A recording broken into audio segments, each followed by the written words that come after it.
Okay, copy. The next is to mate P5 to J5. Okay. September 20th, 2006. Okay, and of course your next is the outboard one, H12. Yep, that's unreaded. No kidding. Space Shuttle Atlantis prepares to come home. Its crew has spent the last 12 days assembling the International Space Station.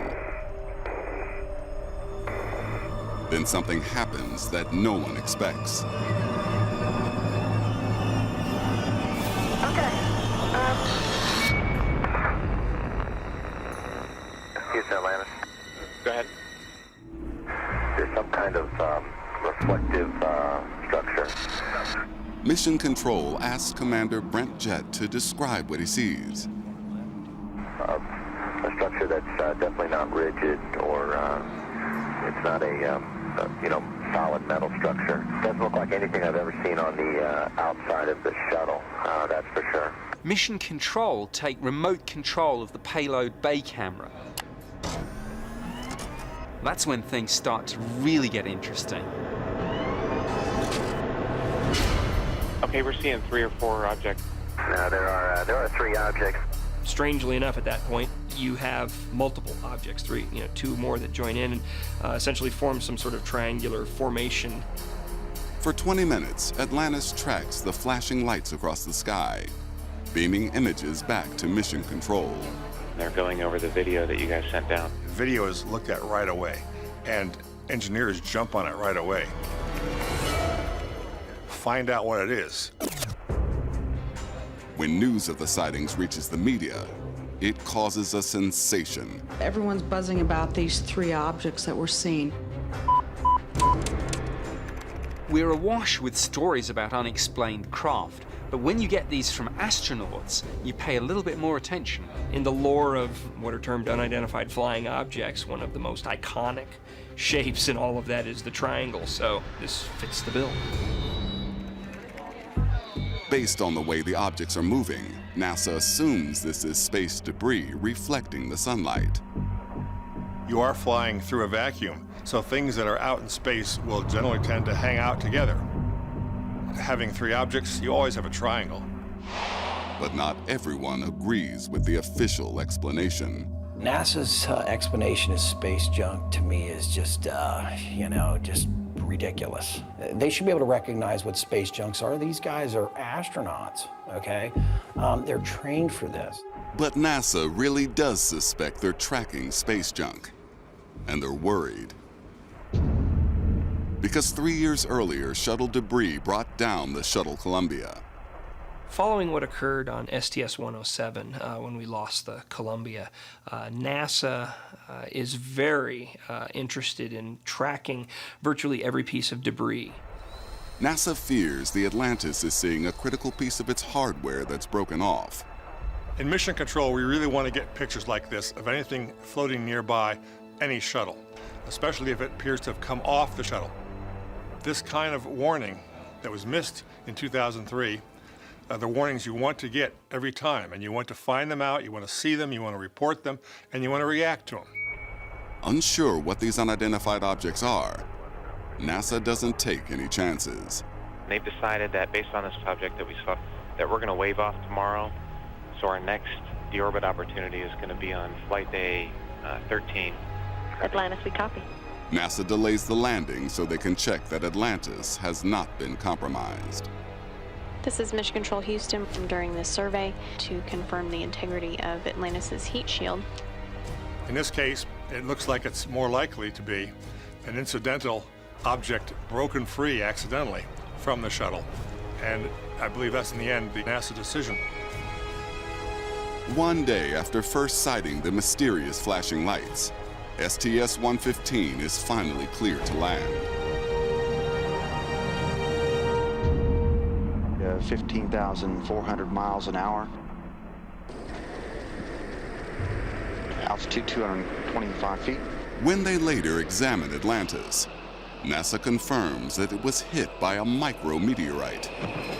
Touchdown. Welcome back. Congratulations on return to assembly. No one knows if this was related to the triangular formation spotted by the crew. 1,000 But NASA's caution brings the shuttle safely home. Atlantis was a terrific ship. It was real critical that she perform well, and she did. Kitt Peak Observatory, Arizona. Astronomer Jim Scotty hears reports of an unusual-looking comet streaking through space. He decides to take a look. I set up with my 1.8 meter telescope and take some images. And in fact, it does have sort of a weird look. The object is unlike any comet he's ever seen. It's got a long, narrow tail and a little funny business going on around the head of the comet. It's really hard to tell exactly what's going on, but something is interesting there. The fuzzy image appears to have a probe-like arm reaching out from the main structure. News of the bizarre object hurtling through our solar system prompts NASA to take a closer look, using the most powerful tool in its arsenal, the Hubble Space Telescope. Images from its giant 8-foot mirror are sent directly to NASA scientists. What they see is completely unexpected. When you first see it, you think, well, that can't be normal. That can't be natural. We all step back from the screen, and in every image, it's there. It's in the shape of an X. It's an X in the sky. Little X going on. Very peculiar. The X shape isn't commonly found in astronomy. Why does it look like an X? It doesn't look like something that was made naturally. The object is traveling at 11,000 miles per hour. Is it some kind of construction? Is it some kind of spacecraft? The giant X is more than 1,500 miles across. No machine remotely like it is manufactured on Earth. But it also doesn't resemble any known natural phenomenon. Astronomer J.J. Cavallars puzzles over the evidence, concluding that the intersecting structure is a result of a freak event, perhaps a collision between two asteroids. When you do the simulations, we see that impacts that would have resulted in such a structure being formed. But this remains only a theory. There's more that we don't know than we do know. That's just the nature of the universe. We may never know if the glowing X moving through space at 15 times the speed of sound is a sign of extraterrestrial life.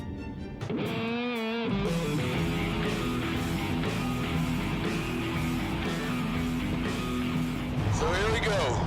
This will be one of the most talked about races of the weekend. Kai Kelly in the left lane. Ryan Martin in the right lane. This is going to be a good one. Can Kai Kelly continue his dominance in Street Outlaws Live, or is Ryan Martin going to take the win? Who's ready?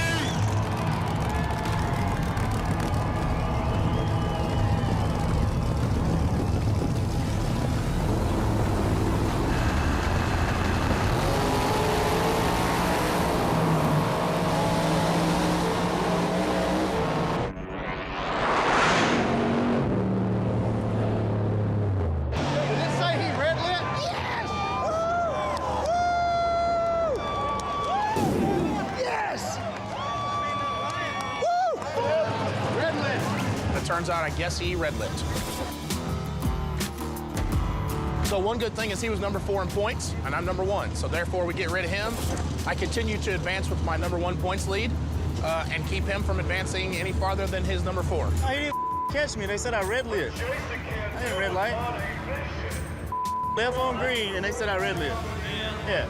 I mean, I thought I was late. I was like, I'm late. Swear to God. Hey, have you seen it? What? Hey, because it said I red lighted. You red lit? That's what they said. I lost. I red lit. Okay. After this round, we'll look at it.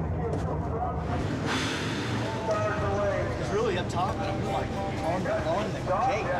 Hey, I got something to show you, Chuck. Okay. All right, so Kai Kelly red lit, Ryan Martin wins, and Kai Kelly brought me a video It does look like he didn't red light. Trans brake is on, I see it. Sometimes it's a delay, but I'm looking at the tire at the same time. Green light's on, the car hasn't moved. I mean, I ain't let go of the butt. I was late, is what I'm saying. So what Kai is forgetting here is that we all agreed to use this tree. So with the green bulb in the yellow socket, if you guess on this tree, you're gonna go red. Yeah. I probably need to look at the time slips and make sure that it wasn't deep staged or anything. Okay, let's find a finish line view, bring it to me. Let's get with Ryan, let's us three discuss this, okay? I understand why Kai is pissed off. He's still mad about Bowling Green. He's gonna have to be able to race in about 30 to 40 minutes. If he's not ready, then we're just moving on to second round. We need a 9/16 and an impact. Chuck said we gotta re-race that race because something happened with the tree. Man, that sucks. We put Ryan Martin out, he was #1 in points. That was my whole strategy. And now I got a hurt motor. They're letting Ryan go, Kai. The 405 is in the house. Morning. That's dude. But rules are rules, and I gotta keep this race moving along. The Mistress in right lane. Take it on the big cubic inch nitrous motor in Ryan Hall. Here we go, folks. Little silver car prime coming at you.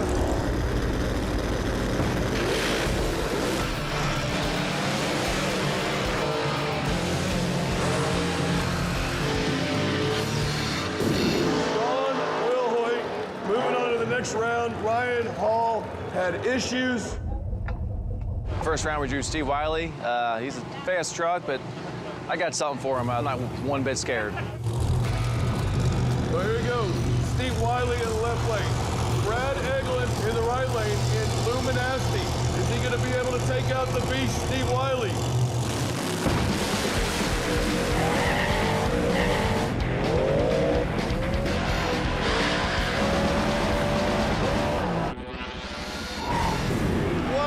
Folks, Steve Wiley almost wrecks the car. Folks, put your hands together. That's our first round of Invitational. Right there, these guys did an amazing job of driving. Y'all give it up for Chuck Steisinger, the host of this show. We had a little bit of controversy. Ryan Martin and Kai Kelly. Kai Kelly, it shows a red light. I've watched the video. I have a problem with the video. I have a problem with the red light. So me, Ryan Martin, and Kai Kelly are gonna make a call amongst us. If we can't come to an agreement, then we are not re-racing. Okay, they're gonna go have a powwow real quick. So here's the problem I had. Okay, there you go. Green light's on, my trans brake light's off. And the red light's not on. Oh, no. I mean, that's not the professional thing. We gotta fix it. I know, I'm so gonna if fix somebody it. needs to get treated, I know. if So that's really an issue. So hang tight. With $40,000 and a potential points shakeup on the line, I have to have more information. Since this is a professional track, I decided to go up to the tower and check the times. That will tell me exactly when Kai and Ryan left the starting line, according to the tree. You can see your top amber came off first, so you did leave first. Yeah, I left first, but I didn't red light. Go real slow past it. Doesn't show a red light. I see your point. Instant green, you didn't red light. Yeah, I mean, no tree, you red lit. You didn't red light by much. That was that 001 red. I'm saying we're using instant green. That's a 001 red. That's what that is. Kevin red. He went 037 positive. He red lit. I went to the tower. I got the professional numbers. Kai Kelly red lit 0.008, 8/1000ths of a second. He lost, he red lit, the tree did not malfunction. It told the right story. I went back and looked at the run, looked at the time slip. He had an 035 light, you had a 008 red. You did red light. So what do you do about that? I mean, there's pictures showing that my car. It's right though. Still. Well, the problem is, here's the deal, is we're going off instant green. You see what I'm saying? You're going off instant green. So there's no green light in the Sam, that I'm never coming back. Dude, that doesn't. Dude, you've seen the You're video. a better racer. You've seen the video. I'm Kai, tired of getting. Kai, come here. No, you're not getting. Kai, listen to me. They said I red lighted. You seen that video? Time slip doesn't lie, man. Sorry, bro. I'm trying to work with you. I thought you said we was going on videos, Chuck. Dude, I did go off the video, but I had to go to the Tree, You said on the you video, red my lit. car did not move. I need to go to a flashlight because we ain't track Okay, racers. stop, listen to me. The green It's hard light to is in the listen. yellows. This happened twice, Chuck. It's He's in the number one in yellows. points. Now I have no chance of catching him. No That chance. doesn't, I ain't sure. Yeah, I'm a racer. It does matter. Yeah, so am I. And guess what? I just got my ass kicked by Birdman. I'm Yeah. second in points, and I'm still gonna try to both of them up. and I'm gone. Okay, but why? Okay, but listen. You're a professional racer. Don't act like a little. I'm Okay, not being a stop. Dude, I'm telling you, I went to the time slip. You Okay. red lit. Okay. Just barely. You went a 008 red. You just barely red lit. Don't throw a fit about it, man. Be a man about it. Off. All right, line up, driver's meeting, guys. We had a controversy on the tree. It did show that Kai Kelly red lit. The tree is accurate. Ryan Martin won, and we're moving on to the next round. Damn it. The sun rises on the Northwestern. What? 50. 50. Just to talk like a normal human being, not like the Green Giant. But that's good. I'm glad you're excited. Captain Sig Hansen and crew have been grinding nonstop since pulling their first pot 36 hours ago. This 24-hour business is actually paying off. Still rolling like a freight train. And we decided to do the 24-hour rotation. It just made sense for this season. And everybody's had their rotation in their bunk. We're running for 2 days now. A little sore. For deck boss Edgar Hansen, it's not just the brutal hours. All I can really do is pull handles, no lifting, no shots, no hook throwing. It's his deteriorating back. You just gotta deal with it, man. Make do and get by. What else are you gonna do, you know? The tanks are filling up. But the captain is running on empty. I haven't been to bed since yesterday morning. Sometime, I don't know, it's well over 36 hours now. How's Captain Sig doing? Is he getting a little... He's a little loopy, a little tired. I heard him on the louder hill. Like, what? Fishing's been phenomenal. And you get focused, and when you're focused, you can stay awake. He's been up for a long time. We've all already gone through a whole rotation. And I think he was up before we even started the rotation. So he's probably looking at a good 30 hours. He's gonna be up for another 12, because it's daylight now. What the is going on here? And the last thing the exhausted skipper wants to see, the fleet moving in. Yeah, there's more boats moving up the line here. I think he may be setting. Keep going. We are on crab. Boats are definitely moving in.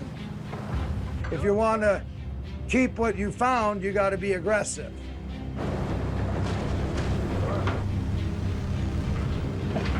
I'm going around the clock.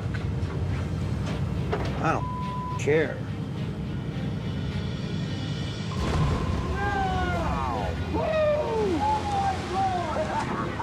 It's a grind. I'm starting to get delirious. But the pods keep coming up. Full, full, full, full. Now, this is really something.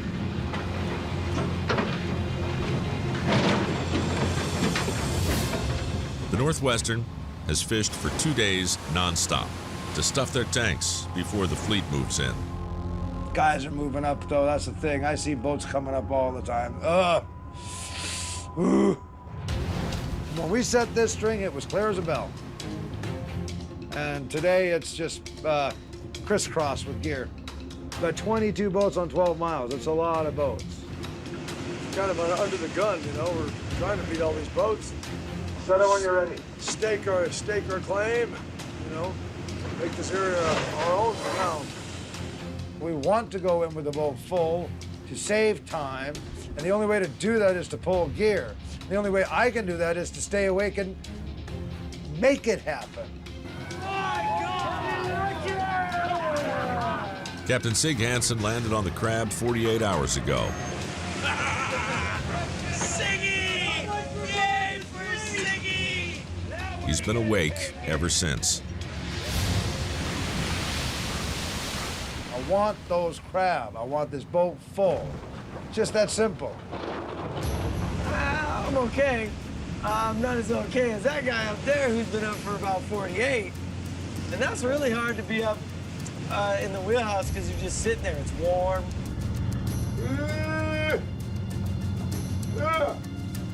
You're just staying awake. That's all you're doing, you know?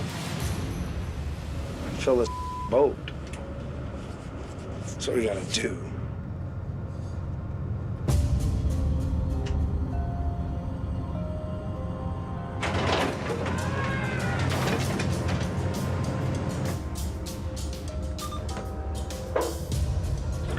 It's our the last pot in this string. Between strings, Oh, my God. Too old for it. the crew will get a 5-minute breather. You don't need that nap. But the captain powers through. Sig has got crab fever right now. He's gone psycho. You gotta bring these 9 pots in. 56 was 12. She's gonna start to fade here real quick. Guaranteed. Either he asked me for help or we make him go to bed. One of the two. Have a crab fishing intervention.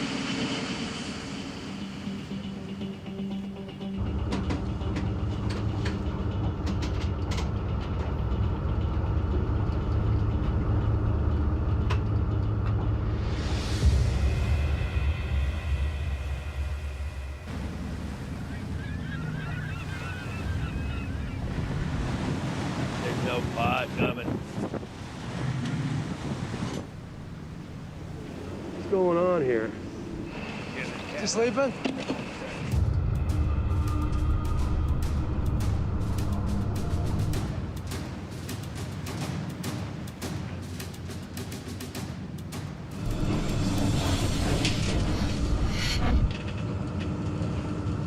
You sleeping? I just want to rest.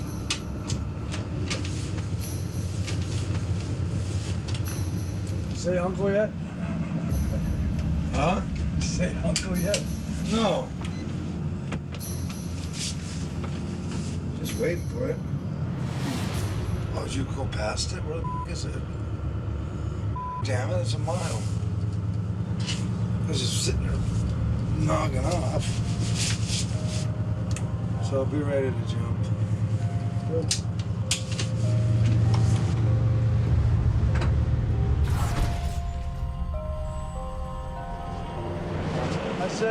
You say uncle yet? He goes, oh, I was just waiting for you guys. Which way did you turn it? I go, well, your string's a mile behind you. Oh. All right, Edgar, you win. I think I'm starting to zonk. Yeah. Sig said uncle. I knew it would come. You can only do it for so long. I don't see the next pot. After 2 straight days at the helm, Take it. the captain finally gives up his chair. Pon pon, pon pon, pon pon. A 406 megahertz EPIRB distress beacon has been received by satellite, 60 nautical miles west of ADAC.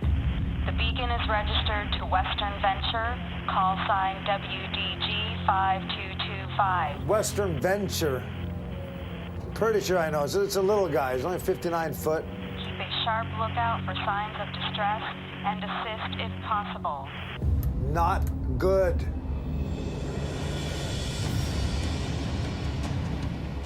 Southwest of the Northwestern. 6005, 6005, sector anchorage on. The U.S. Coast Guard sets course for the last known location of a vessel in distress. The boat we're heading to is the fishing vessel Western Venture. It was reported on fire at 8 o'clock this morning. 5 persons on board. And we got its last known position. So we'll search there. C-130 is en route. To cover a massive search area, the Coast Guard deploys a C-130 long-range surveillance aircraft. C-130 will probably beat us to sea, so hopefully they'll have some good information before we get there. There was a fire in the bow, and they were going to them.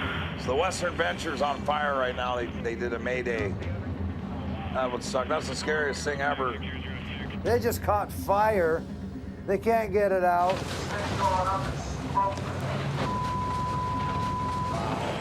of the crew members had a personal E-perb on. That is the worst case scenario there, man. The fire on the boat, there's nothing worse. Nowhere to go, right? Nowhere to go but in the water. C-130's on scene.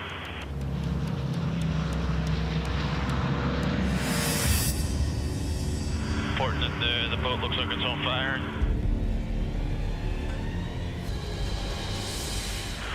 They say they see life raft. All right. 5 persons on board. That boat's going down and those guys are in the water. There's a C-130 in the air. He's flying over there, but I don't think they can do much for him. With the helicopter still 265 miles away, C-130 beat us to sea by about a half hour. the Coast Guard C-130 surveillance plane keeps track of the drifting crew. You don't ever want to get off your boat, and these guys are in the water. They're helpless right now.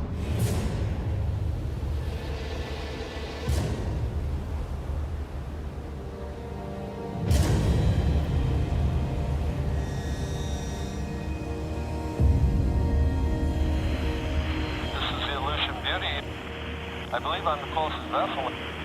I'm headed that way as fast as I can. You know what? Aleutian Beauty is a crab boat.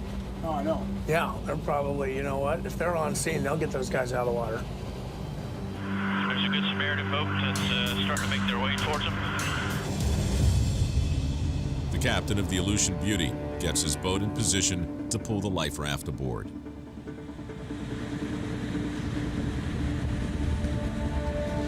No wheelhouse left.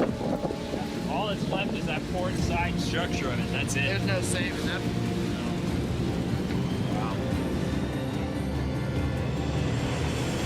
Everybody's on board. All okay. All 5 survivors are pulled to safety. The good Samaritan boat, they just reported that they pulled all 5 guys off. They're all in good health. Glad they're okay. They get off? Sounds like it, yeah. Crabbers to the rescue. Right on. That's my worst nightmare is a fire, and we can't put it out, and I have to get off the boat, and I never want to get off a boat. All of a sudden, poof, you know, nothing you can do. It's a scary thing. As soon as it happens, you just freak out. You're doing good. Back is just killing me. Yeah. Extreme back pain from Junior's herniated disc. Every time I move or try and get up, the pain gets so intense I can't even hardly, walk. As the captain, confined to his bunk. I mean, I'm kind of a control freak, so for me not to be in control is like freaking me out right now.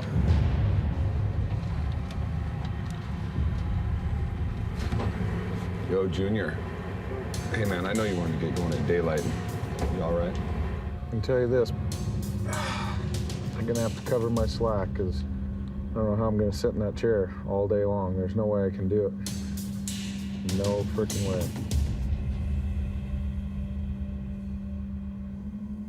Why don't you pull those pots for me? All right. Junior is forced to give up the helm to his relief captain, Brad Peatfish.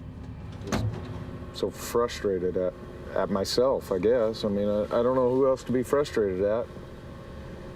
Time to go wake the boys. Start hauling some gear.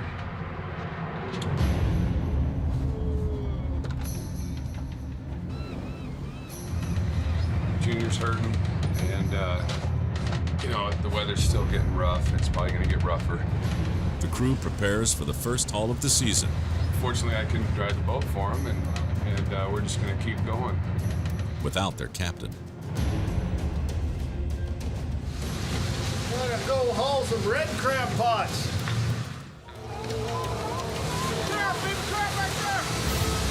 Holy! Big crab, be careful, be careful! Yeah! This is a beautiful sight. Hey, Junior. Yeah? Yeah, man, I just want to give you a heads up. We're starting to see some crab in the pot. Really? Yeah. Right on. Found some crab now that I'm bedridden. Maybe that's the trick. Yeah. Looking good, man.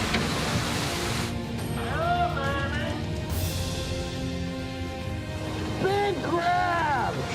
Beautiful, luscious. This is making me very happy right now. Oh, man. Oh, baby. There it is. We might be in the glory hole right here. Yeah! Look at that one. That's a king crab. You all set there, Junior? Gonna turn out to be a nice day. I think so, man. I'll head outside. Sounds good. All right, dude. Thanks.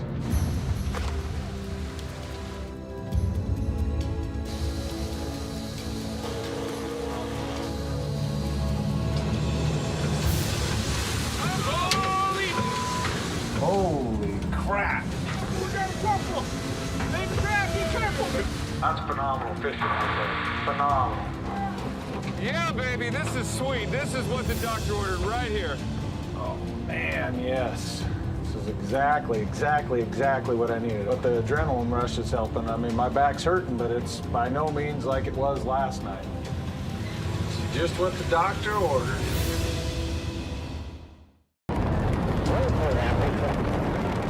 December 1998. 6 NASA astronauts are about to open a new chapter in space exploration. Their mission: to assemble the International Space Station, the first permanently manned satellite to orbit the Earth. Jerry Ross is the spacewalk mission specialist. When you're starting to lay the cornerstones of something as important as the International Space Station, you're pumped, and you want to get on with the program. If the other one has a -1, then you've hit the nail on the head. 7 days into the mission, Ross and fellow astronaut Jim Newman are installing thermal protection on the new space station when someone spots something unexpected.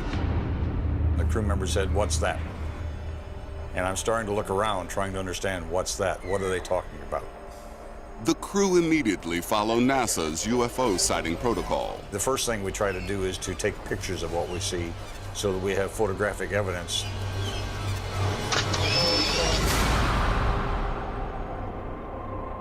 Back on Earth, the photographs create an instant sensation in the UFO community. They see a link to a mysterious object from the 1950s, known as the Black Knight. Some people thought it was extraterrestrial in origin, others that it came from closer to home. The Black Knight goes back to the early years of the space age, and even before. People begin to watch the skies looking for satellites, secret ones. These so-called dark satellites were unexplained blips that mysteriously appeared on radar. And sometimes ominous black shapes were spotted hovering in the sky. At the time, the Russians accused the U.S. of space espionage, while the U.S. suspected the same. The Black Knight is just one of many things that we don't have explanations for. Certainly, people don't understand that just because it's ours doesn't mean we tell everybody about it. Good, I'll guarantee you. But Jerry Ross doesn't buy the dark satellite theory. He believes there's a simpler explanation. Jim was supposed to put a thermal blanket on the outside of the station to protect it from heat losses. Work our way up. I was ahead on my task, so Jim offered to give me the thermal blanket and let me attach it. When somebody said, "What's that floating away?" I looked and I saw this blanket. I looked at the tether where it was supposed to be, and it wasn't there. Jerry, the thermal covers got away from you. How did it do that? I don't believe this. In this case, it's a story of an oops. Dropping a piece of equipment. It wasn't alien. It was a mistake. It was a really bad feeling. The blanket looks black because its reflective surface is facing away from the Earth, out towards the darkness of space. But not every sighting of the Black Knight can be so easily explained. There were reports in the 50s of strange things in orbit around the Earth. We don't know what they were. They weren't ours as far as we know. We don't think they were Russians either. What does that leave? Who knows? Bill Young is an Arizona-based astronomer who's taken it as his mission to watch out for near-Earth objects that could pose a danger to us. In September 2002, Young spots a bright object in orbit around the Earth, which sets off alarms. This object became very apparent as something unusual, primarily because of its motion. It was moving very fast and moving in a velocity that's very much like the velocity of the Earth. The mysterious object is more than 60 feet across and orbiting close to the Earth. Young immediately reports the sighting to the authorities. The first thought is, this is an asteroid. NASA takes the threat of an asteroid impact very seriously. Asteroids are kind of important because they might occasionally beat the heck out of the surface of the planet. Asteroids are traveling at about 30 miles per second. That's an incredible velocity. And when you have an object that has mass, that's a lot of kinetic energy. It's probably what did in the dinosaurs.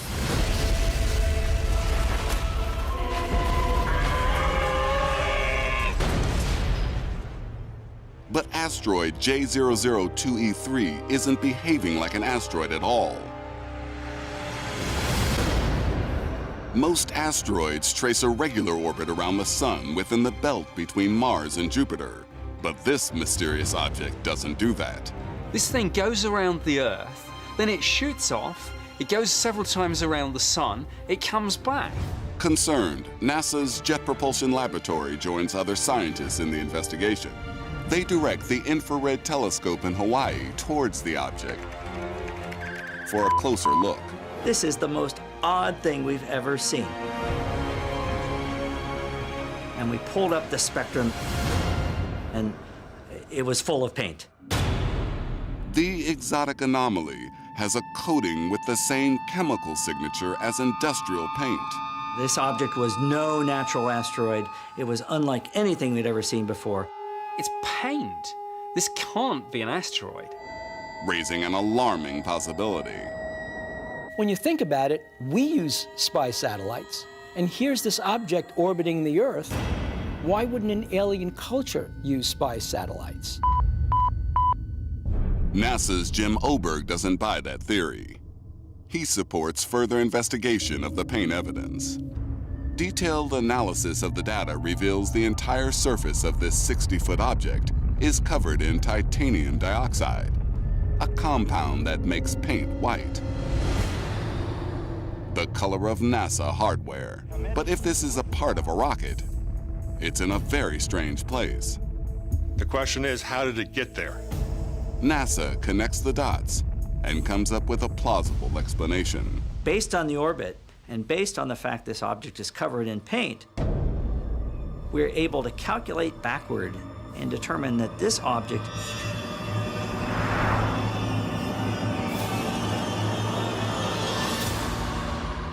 is the third stage of the Saturn V rocket that carried astronauts Conrad, Bean, and Gordon to the moon on Apollo 12. NASA concludes that the old rocket booster jettisoned en route to the moon somehow found its way back into Earth's orbit. They just float away, but you don't worry about it. NASA closes the case. But for some, the theory seems too convenient.